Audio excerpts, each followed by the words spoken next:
Selamat pagi, Pak. Selamat pagi, selamat pagi. Eh, iya, baik. Ini saya mau menyampaikan satu masukan saja. Iya, Pak. Eh, Kebetulan saya salah satu orang tua yang mengikuti semua program yang ada di penyeleksian ini ya.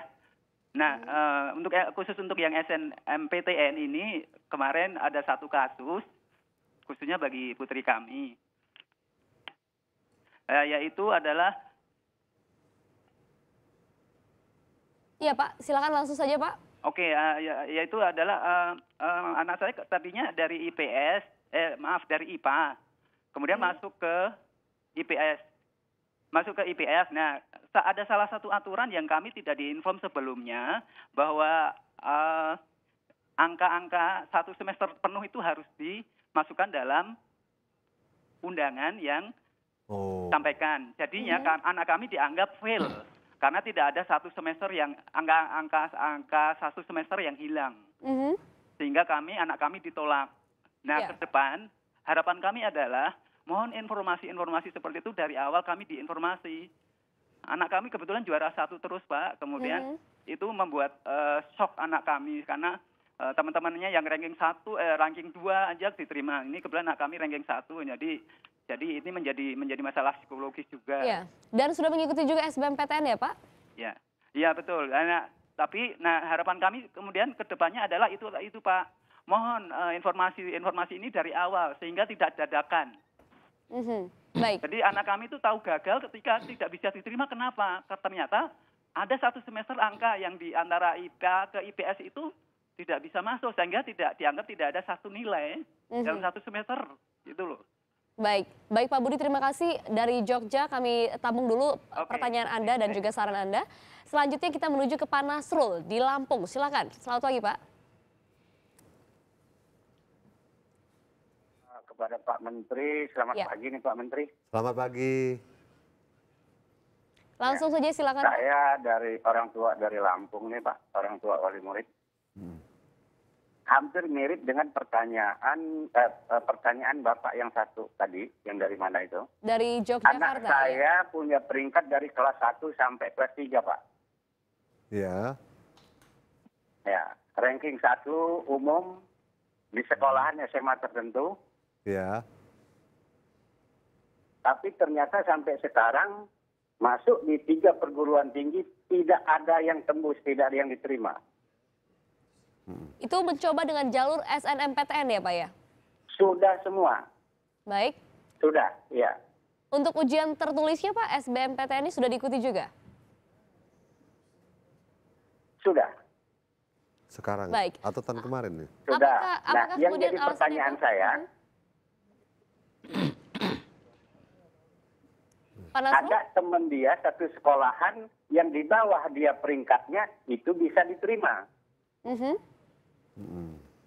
Nah, cuman itu aja Pak Menteri. Ini tahun kemarin saya. Ya? Tolong tahun kemarin atau tahun ini Pak? Kenapa Pak? Tahun ini atau tahun kemarin? Tahun ini Pak.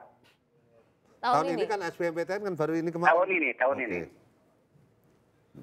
Baik, ya, terima betul. kasih Pak Nasrul. Jadi sekarang apa yang menjadi rencana keluarga untuk anak Bapak masuk ke perguruan tinggi? Gimana Mbak? Iya Pak Nasrul, baik kami akan coba untuk menjawab pertanyaan Anda dan juga Pak Budi. Silakan Pak Menteri bisa kemudian dijawab. Ya, terima kasih Mbak Gloria. Dari pertanyaan dari Pak Budi maupun Pak Nasrul dari Lampung. Jadi pertama begini, ini kasus yang disampaikan oleh Pak Budi ini terjadi di tahun lalu. Dan itu sudah dibenahi dan semua sudah bisa masuk. Itu kejadian itu beberapa, tidak semua. Kalau itu memang beberapa banyak, katakan ada 1% lah. Berarti itu problem. Tapi ini 0,00 dari sekian 700 ribu yang ini kurang dari 100. Artinya sangat rendah sekali. Kalau itu rendah berarti ini mungkin anak tidak pernah berdiskusi, berkomunikasi, berkonsultasi sama gurunya di sekolah. Berarti kurangnya sosialisasi di tingkat sekolah ya Pak? Di sekolah, kalau di sekolah semua begitu berarti sosialisasinya kurang. Tapi kalau di sekolah hanya dia sendiri yang nggak masuk dan temannya ini masuk, ini berarti anaknya yang problem satu. Nah ini perlu ada suatu pembelajaran. Sosialisasi sudah kami lakukan baik melalui komputer, internet, melalui koran, melalui sekolah-sekolah. Ini kami lakukan sepanjang tahun. Ini dilakukan. Dan pertama itu. Yang kedua, nilai rapot itu tahun kemarin tuh ada kasus Mbak. Satu sekolah. Satu sekolah dia nggak diverifikasi, tapi dia tidak konsultasi pada gurunya. Gurunya nggak mau tahu. Akhirnya anak itu tidak diterima semua. Tahun kemarin. Apa yang terjadi? Orang tua protes semua. Setelah protes saya lihat di mana letaknya. Nah siapa yang approve? Mestinya kan sekolah, ternyata sekolah tidak meng-approve. Ini akibatnya anak jadi korban, ini kasihan. Daerah mana itu Pak? Semarang. Semarang, baik. Padahal di Semarang itu ada SMA terbaik di Jawa Tengah. Terbaik di Jawa Tengah. Akhirnya dia masuk di SBMPTN. Tapi karena anak-anak pinter di situ, akhirnya yang diterima di SBMPTN dari total siswa itu ada 65%. Diterima di perguruan tinggi, karena potensi anak pinter.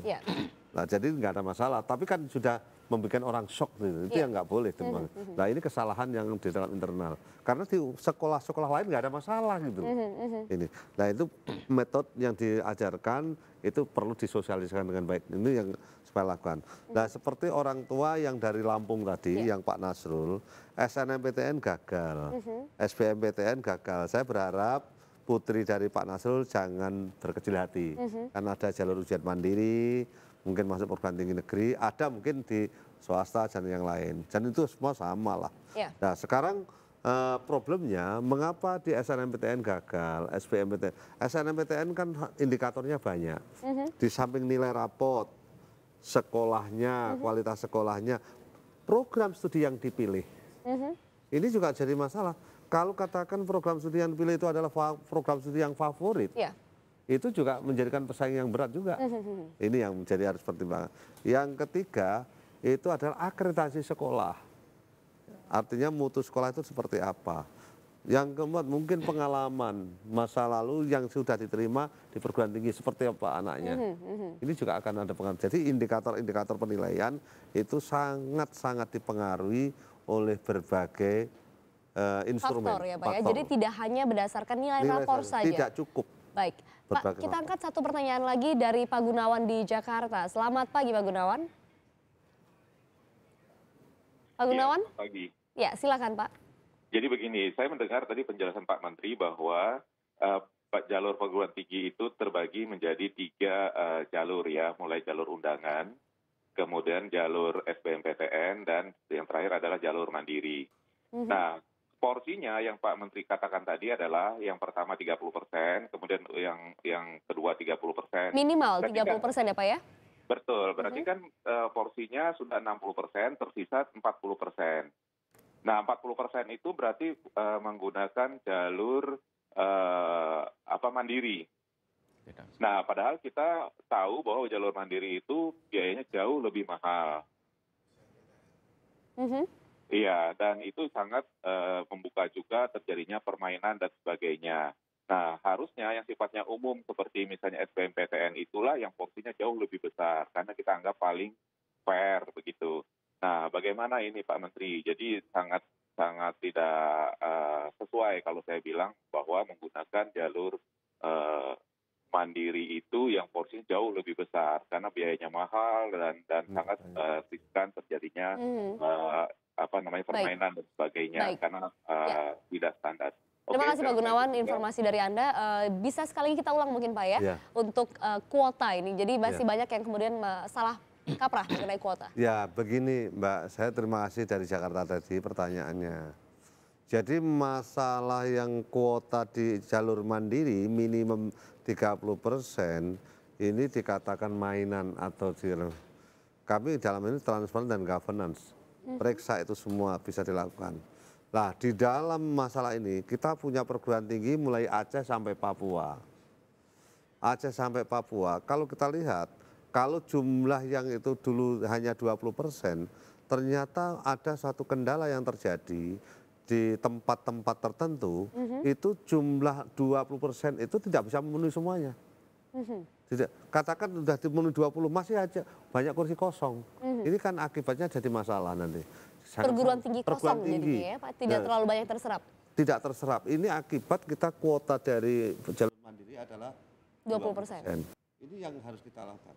Maka usaha yang kami lakukan adalah bagaimana untuk mencari keseimbangan ini. Kami lakukan analisis ini. Jadi tidak serta-merta mengapa kok dinaikkan menjadi 30%, karena dari pengalaman. Mengapa yang ujian tulis yang SNMPTN ujian dari rapot itu kita turunkan, yang SBMPTN kita naikkan, karena dari pengalaman nilai rapot ada diuji itu tidak berkorelasi positif dengan nilai yang diperoleh di sekolah, di kampus.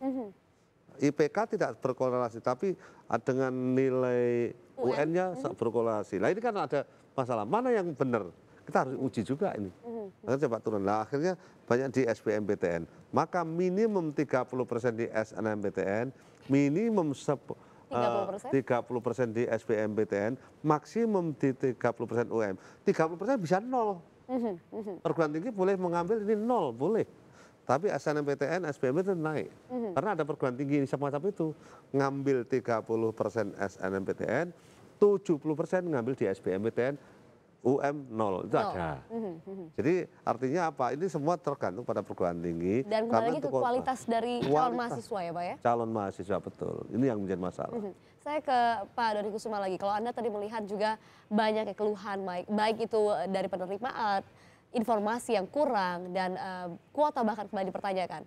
Apa yang kemudian bisa menjadi catatan dalam hal ini untuk penerimaan mahasiswa? Jadi catatan saya ada beberapa. Pertama, saya mengapresiasi bahwa di Menristek Dikti itu ada kesediaan untuk mengevaluasi. Karena tahun lalu saya mendampingi satu sekolah yang sama sekali nol diterima. Padahal itu sekolah favorit. Karena ada sistem itu tadi Pak. Jadi dia pakai sistem SKS tetapi tidak kontinu.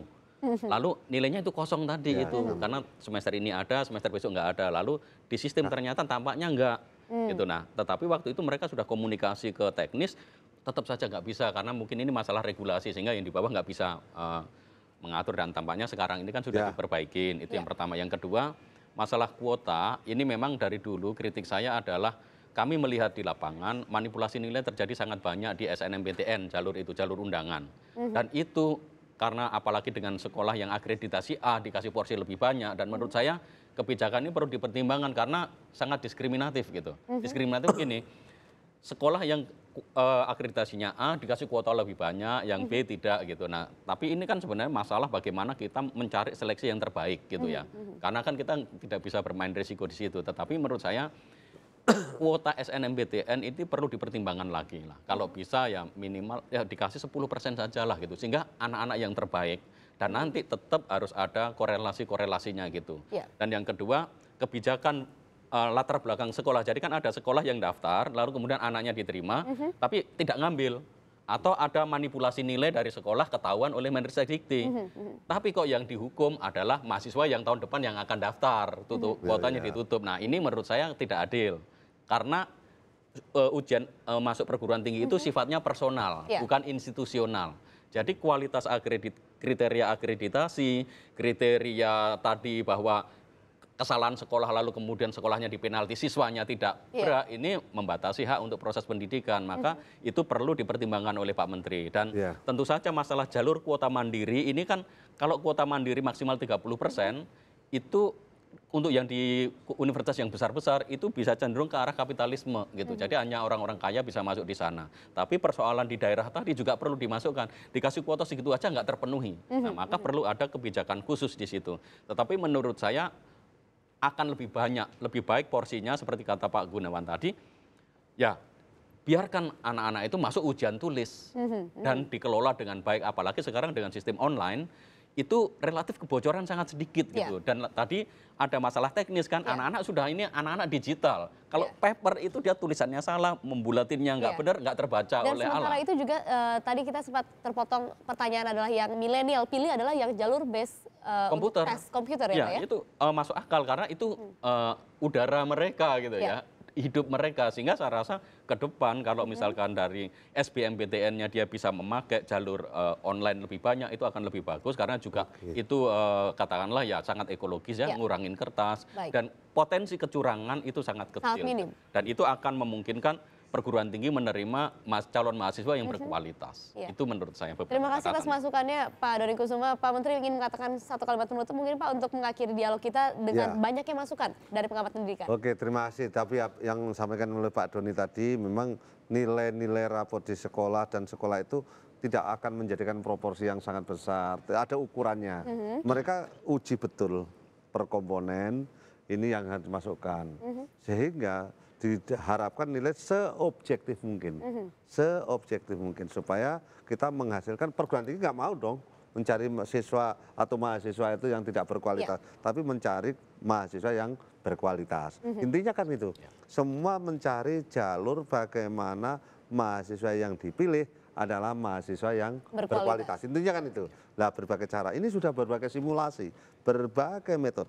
Yang tadi yang disampaikan oleh Pak Doni yang dari SMA yang model SKS, itu kasus yang lama akhirnya diperbaiki. Oh sistem ini, akhirnya sekarang tidak on off, sekarang on semua. Nah, jadi semua bisa masukkan, ini satu. Oleh karena itu bagi anak yang tidak diterima, saya berharap masih ada tempat tes lagi, yaitu melalui jalur mandiri. Nah, di samping nanti tidak diterima di jalur mandiri, masih ada perguruan tinggi swasta kita. Dan perguruan tinggi swasta pun diakui di Indonesia dengan baik juga. Intinya jangan pupus harapan untuk terus menuntut untuk ilmu. menuntut ilmu. Begitu ya, Pak. Ya. Terima kasih sekali lagi Pak Muhammad Nasir, Mbak Gloria. dan juga Pak Doni Kusuma, pengamat pendidikan sudah hadir sampai Indonesia pagi.